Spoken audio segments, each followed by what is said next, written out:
బాబు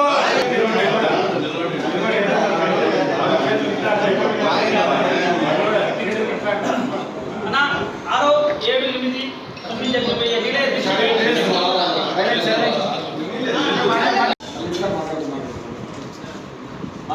ఈ నెల 6, 7, 8, 9 జరగబోయే మన పార్టీ అయితే ఆదేశించిందో రిలే చర్చకి ఆ రిలే విజయవంతం కావడానికి మీ అందరి సహకారం ప్రతి ఒక్కరూ కూడా ఈ విద్యార్థికి యువజన సంఘాలకి మీ సహాయ సహకారాలు అందించాలని చెప్పి మన శ్రీకాంత్ తన ఆదేశాల అనుసారం ఈరోజు మనకి రౌండ్ టేబుల్ సభ ఏర్పాటు చేసుకోవడం జరిగింది.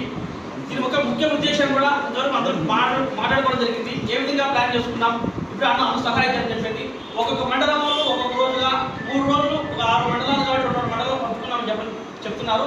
ఇదే విషయాన్ని కూడా మన శ్రీకాంత్తో ఒకసారి మీరు మాట్లాడి సార్ మనం ఒకసారి కలిసి అందరూ ఒకసారి మాట్లాడి ఈ కార్యక్రమాన్ని ఏ విధంగా చేసుకోవాలా, ఫస్ట్ 6వ తేదీ ఏ విభాగాలు కూర్చోవాలా, టౌన్లో కూర్చోవాలా, 2వ తేదీ ఏదో కూర్చోవాలని ప్లాన్ చేద్దాం. అదేవిధంగా ఈ మన ప్రధానమైన డిమాండ్ ఏదైతే ఉందో డిఎస్సీ అక్రమాల పైన సిబిఐ విచారణ చేపట్టాలి.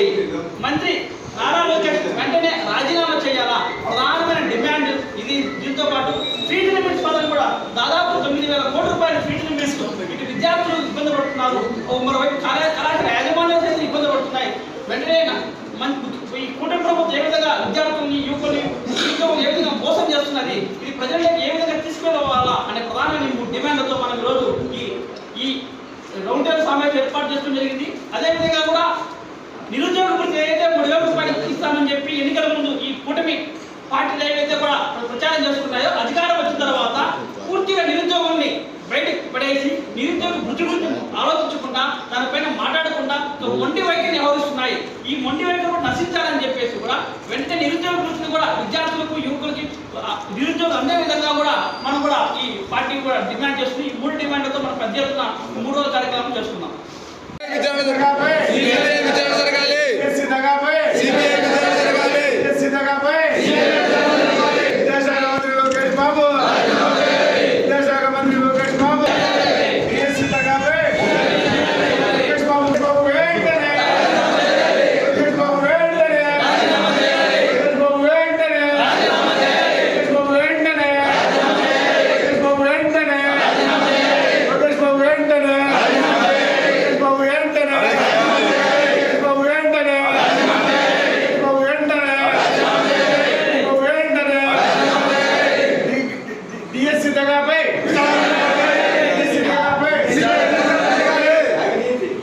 డిఎస్సీ అవినీతిపై